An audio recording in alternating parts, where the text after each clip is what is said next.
आपण जेव्हा गाडी चालवतो त्या गाडीचं जर इंजिन खूप स्लो चालायला लागलं किंवा मग खूप फास्ट चालायला लागलं तर काय होईल?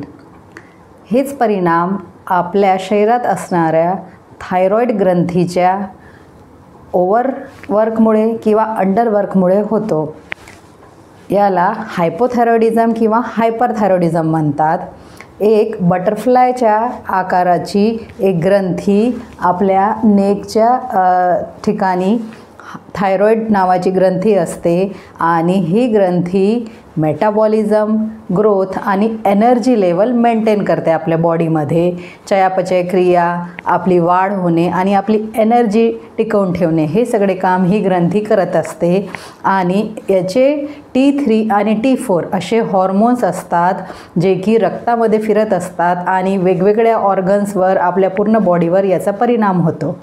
तर काही कारणामुळे जर हे हॉर्मोनचे लेवल कमी व्हायला लागले म्हणजे T3 आणि T4 हॉर्मोन जर कमी व्हायला लागले तर आपला थायरॉईड स्टिम्युलेटिंग हॉर्मोन त्या हॉर्मोन्स TSH हॉर्मोन वाढायला लागतं. या उलट जर T3 T4 हॉर्मोन वाढायला लागले तर त्यांना स्टिम्युलेट करणारा TSH कमी व्हायला लागतं. तर यालाच आपण हायपोथायरॉइडिझम किंवा हायपरथायरॉइडिझम म्हणतो. आणि साध्या भाषेमध्ये लोक थायरॉईड ग्रंथीचे आजार असं पण म्हणू शकतात. तर हे कसं ओळखायला येणार?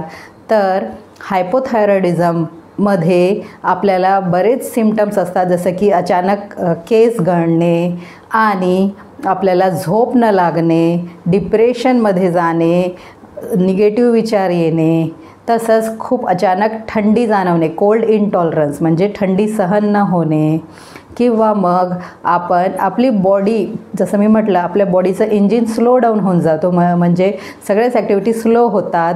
यामध्ये वेट गेन होत राहतं. आपण कितीही कमी खाल्लं किंवा व्यायाम केला तरीही आपला वेट लॉस होत नाही आणि वेट गेन होत राहतं. हे एक प्रॉमिनंट सिम्पटम आहेत हायपोथायरॉइडिझमच्या पेशंटचं. हे मेन्स्ट्रुअल इरेग्युलरिटीज म्हणजेच आपली मासिक पाळी अनियमित होणे हे पण सिम्पटम दिसते. तर हे सगळे सिम्पटम जर आपल्याला आहे तर आपण आपले उपाशीपोटी थायरॉईड हॉर्मोन्सचे levels T3 T4 TSH check करून घ्यायला पाहिजे. आणि मग जेव्हा आपण हे चेक करणार आपल्या लक्षात येईल की हे कमी झालेले आहे, T3 आणि T4 कमी झालेला आहे किंवा मग सगळ्यात आधी TSH वाढलेला आहे. तर याच्यामध्ये आपली स्किन पण ड्राय होते. तर याच्यामध्ये मग आपल्याला काय ट्रीटमेंट देता येते? तर डॉक्टर आपल्याला T3 आणि T4 म्हणजेच थायरॉक्झिनच्या टॅबलेट्स देणार.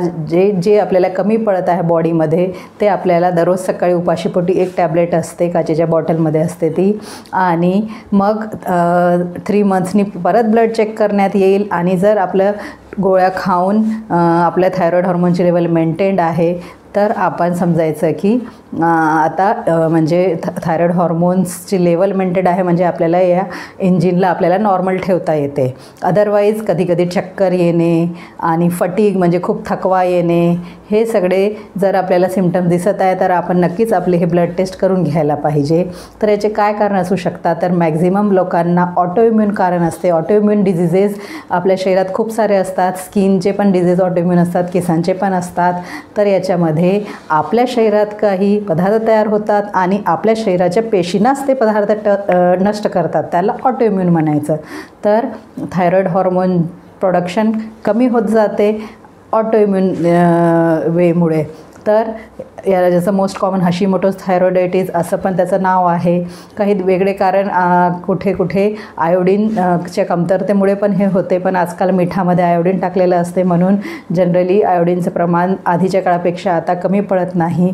कधीकधी थायरॉईडचे हायपरथायरॉइडिझमचे काय कारण असू शकतात? तर याच्यामध्ये जे लोक जास्त थायरॉईड असलेलं म्हणजे जास्त आयोडीन असलेलं सेवन घेतात, मीठ घेतात किंवा पदार्थ सेवन करतात, किंवा मग ग्रेव्स डिझीज असते किंवा मग कोणाला गॉयटर असते म्हणजेच इथे मोठी स्वेलिंग असते, तर अशा लोकांना हायपरथायरॉइडिझम होत असते. आणि याचे सिम्पटम्स हायपोथायरॉइडिझमचे एकदम विपरीत आहेत. म्हणजेच एकदम ॲक्टिव्ह असणार ते लोक, त्यांना हार्ट रेट सुद्धा जास्त होणार. हायपोथायरॉइडिझम म्हणजे हार्ट रेट कमी असते, हायपरमध्ये हार्ट रेट जास्त असते, अँक्झायटी असते खूप जास्त, रेस्टलेस असतो तो पर्सन, आणि हीट इंटॉलरन्स असते म्हणजे गरमी सहन होत नाही अशा पेशंट्सला, आणि याच्यामध्ये त्यांना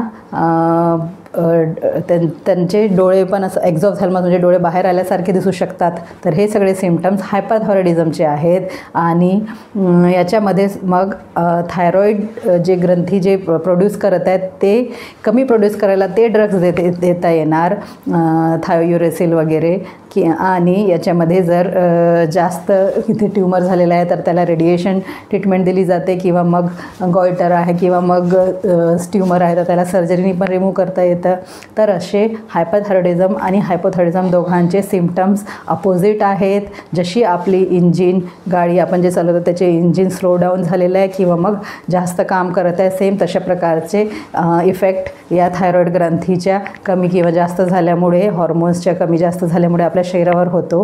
पण हे सिम्पटम्स वेळीच ओळखणे आणि ब्लड टेस्ट करून घेणे, तर आपण या सिम्पटम्स आपले जे रेस्टलेसनेस होत आहे किंवा मग घाम येत आहे किंवा मग आपल्याला फटीग थकवा येत आहे, या सगळ्यापासून आपण आपल्या डॉक्टरला दाखवणे आणि हे ट्रीट करून घेणे. कधी कधी पेशंट हेअर लॉस होत आहे या कंप्लेंटनी येतो आणि मग जेव्हा केलं तेव्हा कळतं, ब्लड चेक केल्यावर कळतं की हेअर लॉस थायरॉईड हायपोथायरॉइडिझममुळे होत आहे. तर आपण वेळीच हे ब्लड टेस्ट करायला पाहिजे. आणि याच्यामध्ये जर आपल्याला हायपोथायरॉइडिझम आहे तर आपण आहारामध्ये सोयाबीन, कॅबेज म्हणजेच पत्तागोबी, फुलगोबी हे पदार्थ कमी खायला पाहिजे. तसंच व्यायाम रेग्युलर करायला पाहिजे, डिस्ट्रेसिंग करायला पाहिजे, मेडिटेशन करायला पाहिजे. आहार आणि व्यायामाचं महत्त्व आहे याच्यामध्ये. तर व्यायाम करत राहिलं तर आपलं मूड पण छान राहणार, एनर्जी पण मेंटेन राहणार. आणि हायपरथायरॉइडिझममध्ये तर तसं मसल लॉस होतो, त्यामुळे त्याच्यामध्ये पण व्यायाम करणे गरजेचे आहे. तर डाएट, एक्सरसाइज आणि डिस्ट्रेसिंग या सगळ्या हॉर्मोन्सचे लेवल नॉर्मल ठेवू शकतो आणि आपली नॉर्मल लाईफ पण जगू शकतो.